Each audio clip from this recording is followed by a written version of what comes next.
Ikhwan dan akhwat. Saya ikhwan, berarti laki-laki. Saya ingin nikah, alhamdulillah. Cuma calon mertua saya minta resepsi. Bagus. Ada seorang sahabat Nabi namanya Abdurrahman bin Auf. Siapa namanya? Abdurrahman bin Auf. Tangannya kuning-kuning bekas minyak za'faran. Minyak za'faran dipakai ketika orang nikah. Nabi nanya, Abdurrahman bin Auf, iya, itu tanganmu kuning-kuning. Iya. Kamu nikah? Iya. Aulim walau bisatin, potonglah kambing. Kenapa enggak buat resepsi? Calon mertua minta resepsi, bagus. Tapi harus megah. Wa na'udzubillah.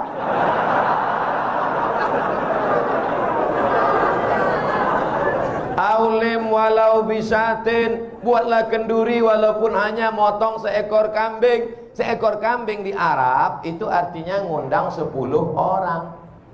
Karena di Arab itu kalau kambing 1 ekor itu 10 orang. Artinya buatlah kenduri, walimah, resepsi walaupun yang diundang hanya 10 orang, 1 ekor kambing. Karena di sana motong kambingnya. Di sana Mesir motong ayam itu cuma 2 kali potong. 1, 2, 1, 2. Ayam paling kecil 1/4. Bukan super. Kita dimutilasi. Hancur. Makanya orang Arab kalau makan tempat kita lihat, ini kena Hiroshima Nagasaki. Wahai ibu-ibu yang berada di bawah, saya minta malam tahun baru hijrah ini hanya 1 permintaanku, Bu, turunkan harga mahar. Takbir. Takbir. Ketahuan tak bermodal. Yang penting anakmu menikah dengan laki-laki yang soleh-soleh ini, soleh. Aku bersaksi di hadapan Allah bahwa yang ada di hadapanku ini adalah pemuda yang soleh. Mereka sudah mau datang ke masjid, sholat berjamaah, meninggalkan segala macam aktivitas malam ini. Tiba-tiba datang dia meminang anak gadismu dengan cara yang baik. Bapak, saya mau hubungan ini tidak hanya sekedar pertemanan, tapi ingin lebih dekat, mau minang. Apa nanti datang-datang sini? Naik apa tadi kemari? Naik Grab, Pak. Pulang. Iyakunu fuqara. Kalau yang datang itu miskin, susah, yughnihimullah. Ada rezeki sendiri, ada rezeki berdua, ada rezeki bertiga, digabungkan Allah rezeki, dibukakannya pintu-pintu rezeki. Idza ja'akum man tardawna dinahu. Kalau datang meminang anak gadismu laki-laki, dinahu, agamanya baik, wa khuluquhu, akhlaknya baik, fazawwijuhu, nikahkan dia dengan anakmu. Kalau kebetulan kau kaya, mobilmu mewah, duitmu banyak, katakan kepada dia, kau jaga anakku baik-baik, masalah urusan belanja ku tanggung dulu beberapa bulan, tapi jangan lama-lama kali. Sementara Allah bukakan pintu rezeki untukmu. Tapi kalau kau macam-macam sama anakku, ku habisi kau nanti. Cuman saya baru nabung, Pak Ustadz. Saya mau terus apa gimana, apa mundur, Pak Ustadz? Pantang mundur. Lanjutkan. Jangan mundur. Jangan mundur. Setapak pun kau jangan mundur. Allah bersamamu. Minjam uang, Pak Ustadz? Enggak ada.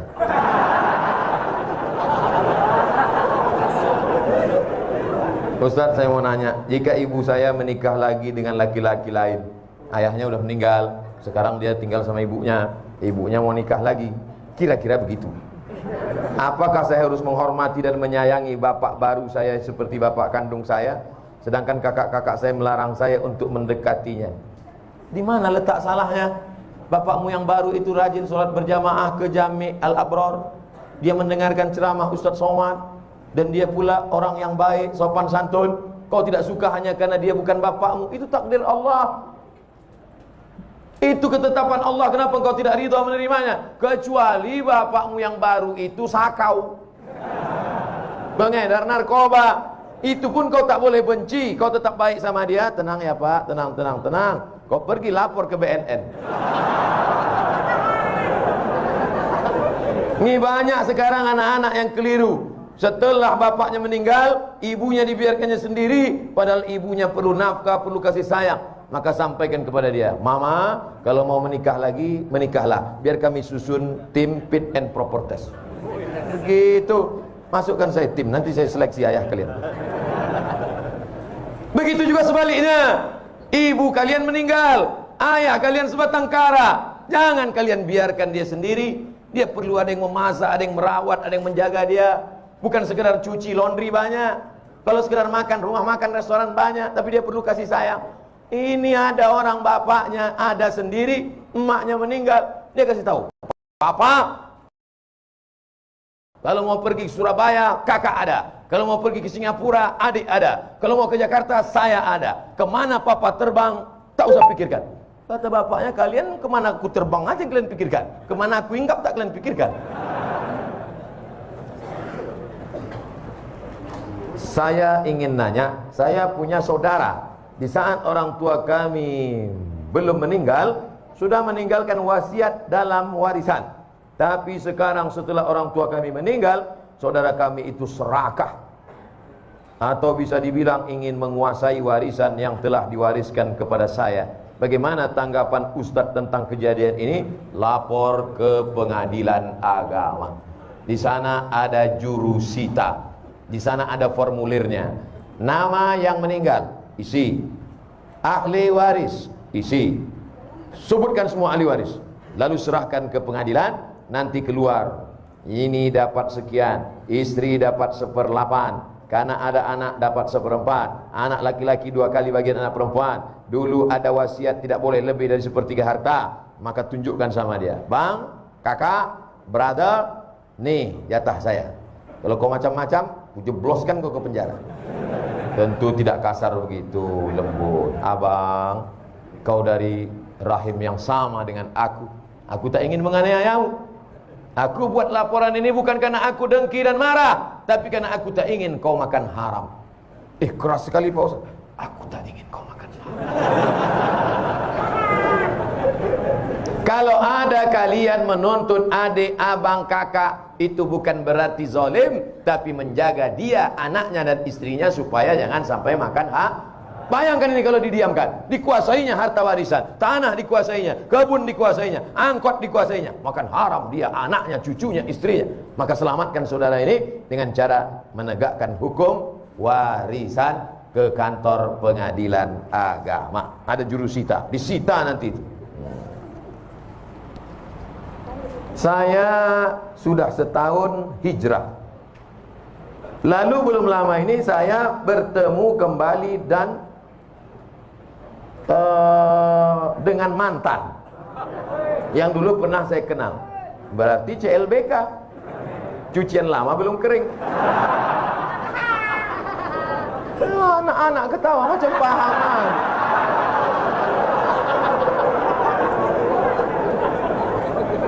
Dan saya melakukan maksiat, astagfirullah.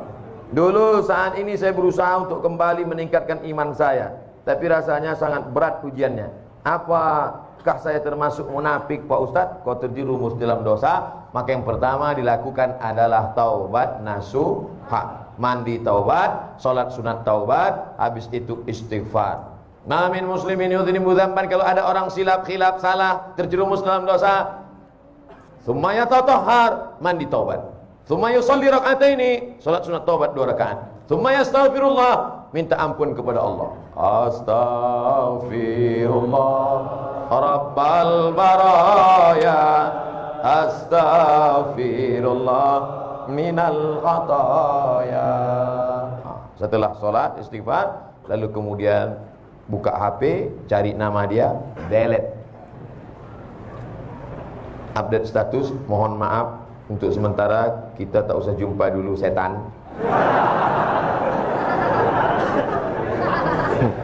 Inna syaitana lakum aduwan, setan itu musuh bagi kamu. Fattakhidhuhu aduwa, jadikan dia sebagai musuh. Setan tidak pernah ngajak selingkuh.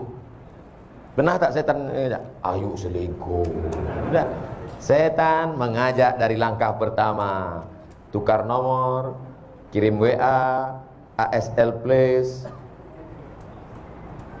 La tattabi'u khutuwatis syaitan. Jangan ikuti langkah-langkah setan. Karena setan punya trik, punya tipuan-tipuan. Oleh sebab itu jaga. Adapun engkau supaya jangan lagi kembali ke mantan, supaya cepatlah cari perempuan solehah, mudah-mudahan menikah tahun ini.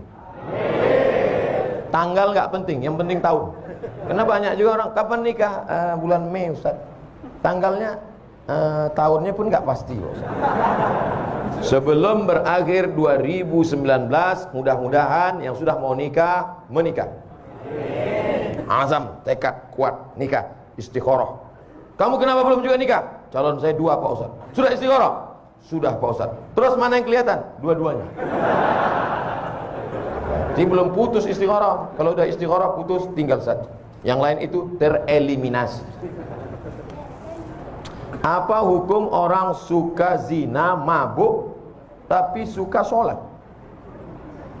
Man sholatuhu lam tanhahu anil fahsya'i wal munkar. Siapa yang sholatnya tidak mencegah dirinya dari perbuatan keji dan mungkar, falam yazdad illa bu'dan, maka dia bukan makin dekat pada Allah, tapi makin jauh. Oleh sebab itu kita mesti menjauhkan dari segala perbuatan ini. Tinggalkan, buat komunitas pemuda hijrah, masyarakat remaja Masjid Jami Al-Abrar, berteman dengan orang-orang baik, ikut maulid, ikut pengajian, jangan lagi terjerumus pada perbuatan ini. Mudah-mudahan Allah membukakan pintu rezeki dan keberkahan. Bagaimana cara agar hijrah kita istiqomah? Pertama, an-nadamu fil qalbi, menyesal dalam hati. Wal iqraru bil lisani, diucapkan dengan lidah, astagfirullah. Wal amalu bil arkani, diamalkan dengan anggota tubuh, rajin sholat, rajin pengajian. Tapi saya Pak Ustadz masih tetap teringat-ingat, terbayang-bayang sama mantan. Hilangkan nomornya. Hadiah-hadiah yang dia kasih dulu dalam bentuk gelang, cincin, rantai, anting, buang semuanya. Karena kalau itu masih dilihat, teringat, terbayang, buang. Dulu dia kasih ada sendal Pak Ustadz, buang, ganti sendal baru. Dulu dia nggak ada ngasih duit Pak Ustadz, jangan. Tempat-tempat yang pernah dikunjungi bersama, kebun, mal, hindari. Segala yang mengingatkan dia, minta pada Allah, ya Allah, lumpuhkan otakku agar tidak mengingat dia kembali. Na'udzubillah, lumpuh betulan. Hilang semua hafalan-hafalan Quran. Supaya hanya berzikir. Walladzina idza fa'alu fa'ishatan, kalau ada terlintas di pikiran macam-macam, au zalamu anfusahum, kalau dia menganiaya dirinya, zakarullah, istighfar. Jadi yang pertama, taubat nasuha dengan syarat dan ketentuan berlaku. Yang kedua, menggabungkan diri dengan komunitas hijrah. Bapak-bapak yang sudah hijrah, komunitas. Anak-anak muda yang hijrah, komunitas. Anak-anak belum ada dosa lagi. Kan belum ada dosa, belum akil balik. Ya, kalau mau ribut, ribut lah sekarang.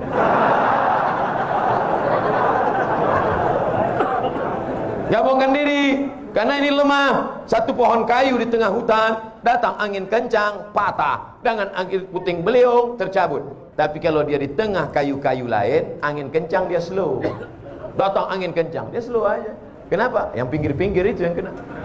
Nah, inilah makanya berjamaah. Alaikum bil jamaah. Ini kalau kita ramai begini, setan-setan takut. Paling cuma ngintip-ngintip dari gelap-gelap. Makanya hari raya kurban, Idul Fitri, Idul Adha ramai. Untuk apa? Untuk menguatkan. Ini malam ini tabligh akbar ini ramai begini. Wah, yang selama ini imannya down, melihat orang ramai, bangkit lagi. Takbir! Bangkit dia. Begitu nanti pulang sendirian, lobek.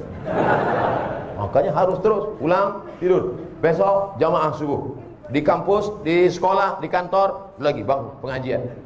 Komunitas FPI, komunitas jamaah, komunitas born to ride, ride to Jannah. Oh, geng motor. Kap 70. Mantap. Touring. Oh, mana-mana. Touringnya bukan tanggung, 6 jam. Di bengkel 4 jam. Enggak apa-apa. Yang penting kebersamaannya, bro. Bukan yang kau kendarai, bukan tujuannya, tapi ada kebersamaan. Pas lagi naik, kawan dorong di belakang. Betul, yang penting kebersamaan. Kata kawan di belakang, aku udah mau mampus, kau yang enak. Pertama, menyesal dalam hati, diikrarkan di lidah, diamalkan dengan anggota tubuh, menyesal. Lalu kemudian setelah itu menggabungkan diri dengan komunitas. Yang ketiga, sering-sering ziarah kubur dan ngelihat orang sakit. Saya pergi ngelihat orang sakit, anak muda umur 23 tahun mandi di pantai, tiba-tiba luka sedikit aja. Tiba-tiba Allah beri ujian, dalam waktu 9 bulan kanker kulit dari atas sampai ke bawah. Harus dibawa ke rumah sakit. Perempuan seperti hamil 9 bulan. Ibu sudah berapa lama? Baru 4 bulan. Apa ini? Cancer. Orang barat menyebutnya cancer. C-A-N-C-E-R. Cancer. Orang kita payah nyebut cancer. Apa ini? Kanker. Tumor. Harus dibuang daging dalam. Berapa uang untuk membelah, membedah, membuang daging? 40 juta. Kalau sampai pendarahan masuk ICU 70 juta. Ya Allah. Satu saudara kita kena kanker mata. Hampir sama besar mata dengan kepala. Ditutup dengan sapu tangan. Sampai di situ saya disuruh ceramah sama Ustaz Hanan At-Taki. Silakan Ustaz Somad ceramah. Tak sanggup saya ceramah. Assalamualaikum. Lemas badan saya. Ternyata yang kau hadapi selama ini belum ada apa-apanya, Abdul Somad. Mereka kulitnya, perutnya, matanya. Yang satu berlubang leher. Nah, kanker tenggorokan. Jadi yang kau rasakan selama ini belum ada apa-apanya, Abdul Somad. Kau baru dilaporkan. Kadang kita hidup ini kita merasa kita lah yang paling berat, kita lah yang paling. Ternyata pergilah ke rumah sakit. Pergi. Besok Pak Ustaz, malam ini juga. Pulang dari sini, pergi ke rumah sakit. Kalau security-nya nanya, mau kemana Pak? Jenguk. Ada keluarga yang sakit? Gak ada. Jadi Bapak mau ngeliat siapa? Semua yang di rumah sakit ini mau kulihat. Siapa yang nyuruh? Nih Ustaz Somad, tonton video ini. Kalian pun jadi security di rumah sakit ini, ambil juga pelajaran. Ceramahi security itu malam ini. Hai security yang bekerja di rumah sakit, berapa banyak orang sakit yang kalian lihat? Kenapa tak pernah mengingatkan kalian kepada kematian? Hai dokter-dokter, dokter spesialis, kenapa gaji kalian tak kalian sedekahkan? Keluarkan duit, potong, upload, like and share. Saudara yang dimuliakan Allah Subhanahu wa taala, apa yang kita cari hidup yang singkat ini kalau bukan mempertahankan iman istiqomah dan amal soleh. Yang disampaikan Ustaz Abdul Somad malam ini hanya sekutil, hanya seupil, hanya segelintir, 0,1% dari kajian Islam. Makanya besok kalau ada kajian Habib, datang. Ada baca kitab, datang. Ada kajian Ustaz, datang. Jangan pikirkan Habib siapa, Ustaz siapa. Yang penting datang majelis ilmu. Datang, duduk, dengar, diam. Ngantuknya pun ibadah.